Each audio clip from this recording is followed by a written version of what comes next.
Sois le bienvenu dans cette humble chapelle, mon frère. Je vois que tu n'es pas venu seul. Qui est ton bon compagnon? Ça, c'est Corentin, c'est mon cousin de Flandre. De Flandre. Et c'est Frusque. Oh, probablement une nouvelle mode. Notre père a dû te dire que la mode n'a point été mon fort. Nous allons lui donner des habits de frère Frédéric. C'est fort aimable de sa part. Il a rejoint le Seigneur la semaine dernière.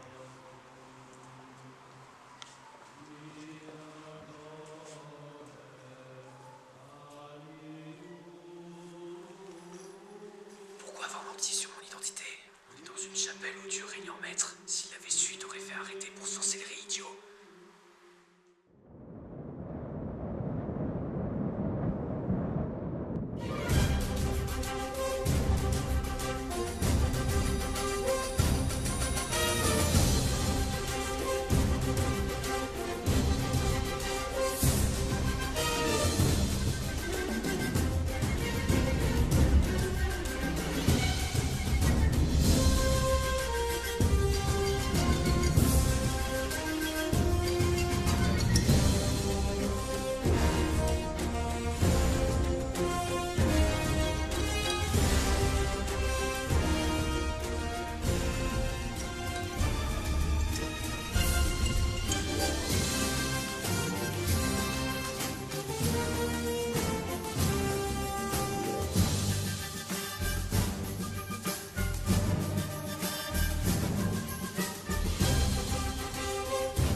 La chrétienté est un mot qui peut s'écrire avec une majuscule et une minuscule. Avec une minuscule, il désigne le monde des chrétiens, donc les adeptes du christianisme, rassemblés derrière des idéaux religieux et des doctrines spirituelles.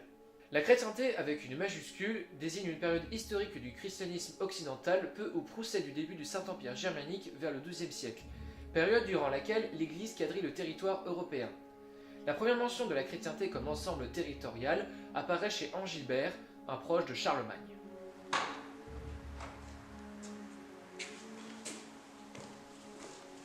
En bien bel habit, le voilà. J'ai l'air ridicule. Mais non, un vrai homme de foi. Suivez-moi, je vais vous faire visiter.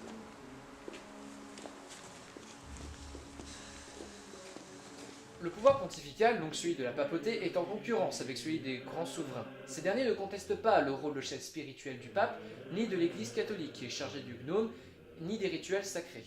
En revanche, ils veulent garder un rôle dans la nomination des évêques, des personnages importants dans une Europe où la religion est au centre de la vie de la population.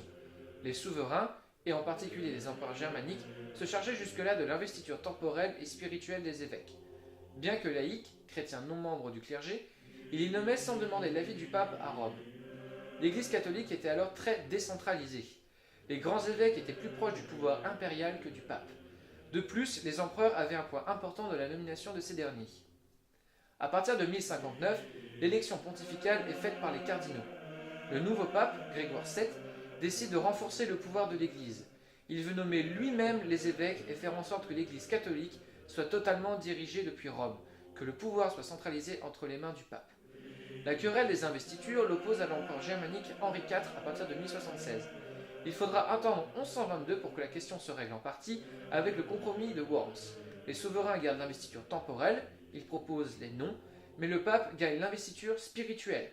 Il veut également réformer l'Église catholique et surtout supprimer les abus de certains membres du clerc. En effet, l'Église s'enrichit grâce à un impôt, la dîme, entraînant des débordements. Il pense qu'un mode de vie irréprochable des clercs, membres du clergé, les rapprochera des fidèles, favorisera l'expansion du christianisme qui contribuera à maintenir la paix et la justice sociale. Il lutte contre la simonie, donc l'achat des charges clériciales et des sacrements, et contre les investitures laïques. Il s'oppose aussi au mariage et au concubinage des prêtres.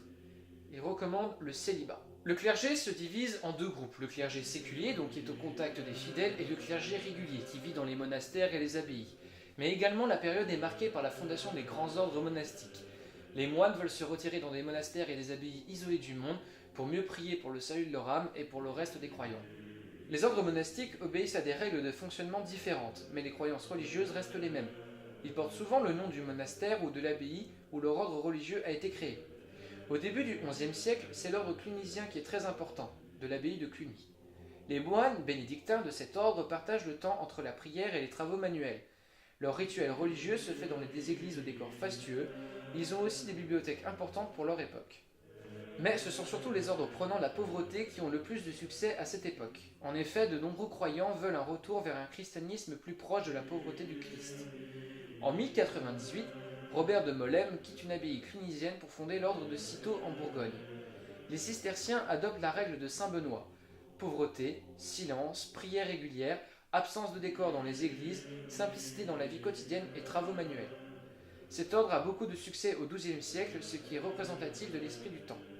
Bernard de Fontaine, dont la spiritualité se base sur l'austérité et la mortification, fonde l'abbaye de Clairvaux en 1115.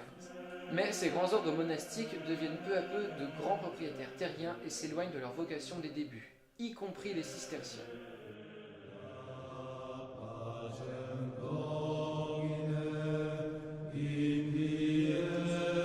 C'est un très bel édifice que vous avez là, frère Guillaume. N'est-ce pas? Mais dites-moi, où sont vos frères? Vous êtes seul aujourd'hui? Eh bien, non. En réalité, ils sont dans les champs à aider les paysans et à lire l'évangile.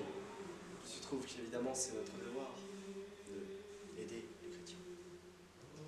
Le Père supérieur m'a accordé une journée de repos afin que je puisse vous accueillir, vous et Corété. Au XIe et au XIIe siècle, les populations européennes sont très croyantes. Seulement, la façon de concevoir la religion est très différente entre les élites et la base populaire. Les élites ont en général une meilleure éducation chrétienne et respectent le dogme chrétien. Les élites intellectuelles, essentiellement des clercs, lisent les textes sacrés et les ouvrages des références des pères de l'Église. Elles connaissent aussi certains textes antiques. Cependant, les manuscrits sont rares et certains notables n'ont pas tant de connaissances. 95% de la population est analphabète et n'a qu'une éducation religieuse sommaire donnée par des prêtres qui ne sont pas tous très lettrés. Les croyances des classes populaires sont donc souvent teintées de superstitions. En Bretagne, les statues des saints ont remplacé celles des dieux païens dans les anciens arbres sacrés, mais on continue d'aller y prier. Cependant, les chrétiens croient tous en l'au-delà et au jugement dernier. Jugement de chaque âme à la fin des temps, lors du retour du Christ sur terre. Tous ont peur de l'enfer, ce qui les pousse à multiplier les rites et les signes religieux pour sauver leur âme et aller au paradis. Et initialement, il n'y avait pas d'intermédiaire entre l'enfer et le paradis. Pour répondre aux besoins de salut de l'âme et des laïcs et à l'idée d'un Dieu sauveur, l'Église crée le purgatoire au XIe siècle, un lieu où les âmes pécheresses, mais pas trop mauvaises, séjournent le temps de se faire pardonner et d'aller au paradis. Les croyants sont tout d'abord regroupés par paroisses, qui correspondent le plus souvent au territoire d'un village avec au centre son église. L'église ne se réduit pas à un lieu de culte. C'est aussi un lieu de rencontre entre les paroissiens, où l'on fait du commerce par exemple. Le nombre des paroisses grandit avec l'expansion de l'évangélisation en Europe, en particulier vers le nord et l'est, la Scandinavie, etc. Les paysans sont donc doublement encadrés dans leur paroisse par l'église et dans leur seigneurie par leur seigneur. On parle d'encellulement. La plupart des ruraux ne sortent jamais de ces caves. Ils y naissent, y sont baptisés, s'y marient et y sont enterrés dans le cimetière de l'église suivant les rituels chrétiens. Le représentant de l'église dans les campagnes est le curé. Il est chargé de l'éducation religieuse des fidèles, de la messe et des sacrements religieux. Le baptême est le plus ancien et le plus important des sacrements chrétiens. Il symbolise l'entrée dans la communauté chrétienne et efface le péché originel. Initialement, le baptême était donné à des enfants assez grands et en âge de comprendre. Mais devant l'ampleur de la mortalité infantile à l'époque médiévale, les parents préféraient baptiser le nouveau-né pour leur assurer une place au paradis. La communion est le second sacrement important, une partie de la messe où les croyants partagent le pain et le vin, marquant leur appartenance à la foi chrétienne. Mais l'Église contrôle aussi d'autres moments importants de la vie. L'extrême-onction est une bénédiction donnée à un prêtre à un mourant. Le mariage, qui n'était qu'un contrat entre deux personnes pratiqué dans le cadre privé, devient un vrai sacrement au XVIe siècle. La pratique de faire venir le prêtre pour la cérémonie ou d'aller à l'église se répand. En dehors de sacrements, la recherche du salut de l'âme amène les croyants à prier les reliques des saints qui sont considérés comme des intermédiaires avec Dieu. Les reliques des saints font l'objet d'un véritable trafic au cours des siècles. Les pèlerinages se multiplient, Saint-Jacques de Compostelle, Jérusalem, etc. De même que les dons. Les plus riches vont jusqu'à financer la construction d'églises ou de monastères pour se faire pardonner leurs péchés.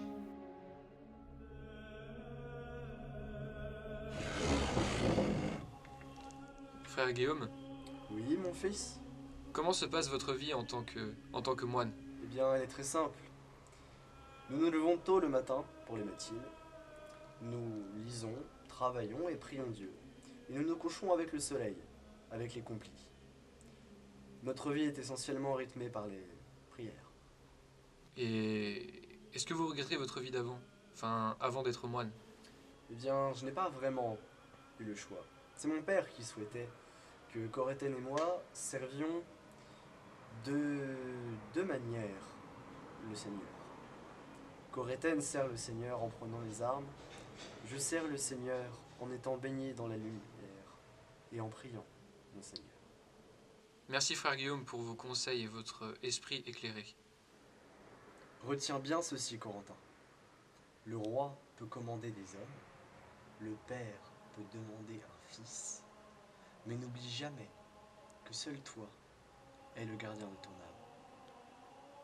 Ne laisse jamais personne décider à ta place, car Dieu t'a donné ce don, le don de décider. Alors utilise-le, mais à bon escient. Ce que Dieu veut, ce que la bonté exige, est là, mais aussi là. Mais n'oublie pas aussi que chaque jour, on te jugera et on jugera tes actes.